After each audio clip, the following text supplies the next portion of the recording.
pessoal, sou Wellington Castro, bem-vindo. No programa de hoje, vamos falar um pouco da história do cinema brasileiro. Vamos fazer um resumo de cada período da história do cinema nacional e suas principais características. Em julho de 1986, na cidade do Rio de Janeiro, ocorreu a primeira exibição de cinema. Em uma sala alugada do Jornal do Comércio, foram exibidos 8 filmes, com cerca de 1 minuto cada um deles. Em 1887 surge a primeira sala de cinema no Brasil, aberta para o público, com incentivo dos irmãos Afonso e Pascoal Segreto. Mais tarde, esse número ampliaria para mais de 20 salas de exibição.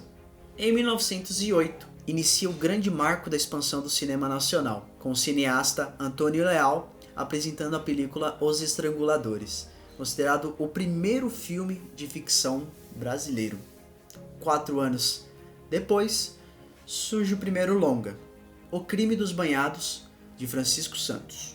Após um período de constante instabilidade no cinema nacional devido às grandes produções de Hollywood, os filmes mais importantes só voltariam a ter destaque na década de 30.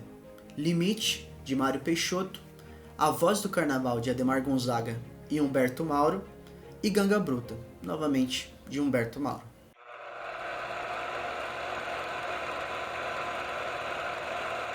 Os filmes cômicos musicais chamados de chanchada surgiram na década de 40. A Companhia de Cinema Atlântida fez com que esse gênero, chamado de chanchada, crescesse. Teve como seus atores principais Oscarito, Grande Otelo, e os filmes de destaque foram Moleque Tião, Tristezas Não Pagam Dívida e Carnaval de Fogo. No final da década de 40, surgiu o Estúdio Veracruz, que é um marco para a industrialização do cinema brasileiro. Embora o estúdio tenha falido em 1954, o filme O Cangaceiro, de 1953, foi o primeiro filme brasileiro a ganhar o Festival de Cannes. Ainda no ano de 1954, estreia o primeiro filme colorido do Brasil, Destinos em Apuro, de Ernesto Remani.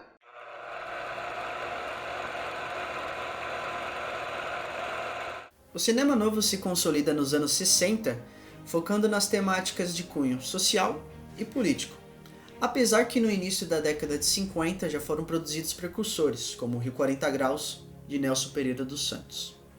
Do cinema novo, destacam-se as produções do cineasta baiano Glauber Rocha, Deus e o Diabo na Terra do Sol, O Dragão da Maldade contra o Santo Guerreiro, são suas principais obras. Trago comigo o povo desse sertão brasileiro. Boto de novo na testa um chapéu de cangaceiro. Meu nome é Antônio das Motas. Pra espanto da covardia e desgraça da tua sorte. Agora vai ter o duelo do dragão da maldade contra o Santo Guerreiro.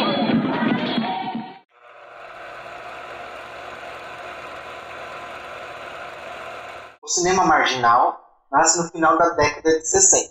Esse gênero é baseado no cinema experimental de característica radical.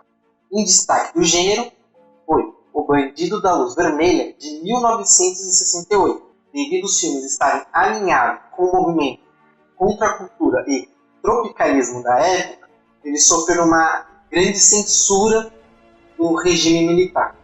Em 1969 é criada a Embrafilme pelo governo militar. O Estado agora financia e controla a produção dos filmes nacionais. E após o pequeno intervalo, vamos falar das pornô chanchadas e da crise no cinema brasileiro.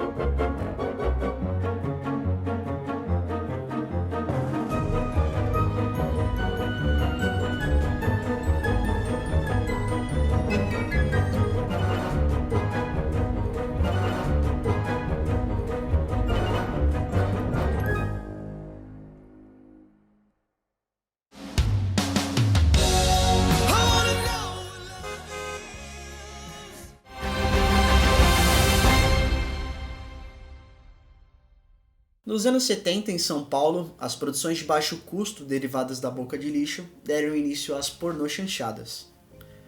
obras com tendências a questionar os costumes e exploração do erotismo, com grande influência nas comédias populares italianas. Com o aparecimento de novos diretores e produções cada vez mais diversificadas de filmes, a pornochanchada representou um grande marco na época por ter representado avanços de mercado significativos, justamente por representar as maiores bilheterias da época. Dona Flor e seus dois maridos é um grande exemplo, por movimentar mais de 10 milhões de espectadores até ser superado somente 34 anos depois, em 2010, por Tropa de Elite 2. O gênero entrou em declínio no início da década seguinte com a ascensão da pornografia americana e com esgotamento temático, gerando o fim da existência de um dos gêneros mais populares e genuínos brasileiros. Nos anos 80 começa o fim da ditadura e o início de uma crise que tem seu ápice com a eleição de Fernando Collor. Fernando Collor acaba com o Ministério da Cultura, Embrafilmes, Concine e a fundação do cinema brasileiro. A crise faz com que os produtores não tenham dinheiro para produzir seus filmes e a população não tenha dinheiro para assistir. Os filmes que tiveram destaque nesse período foram O Homem que Virou Suco, Django, Cabra Marcado para Morrer, A Lei do Mais Fraco.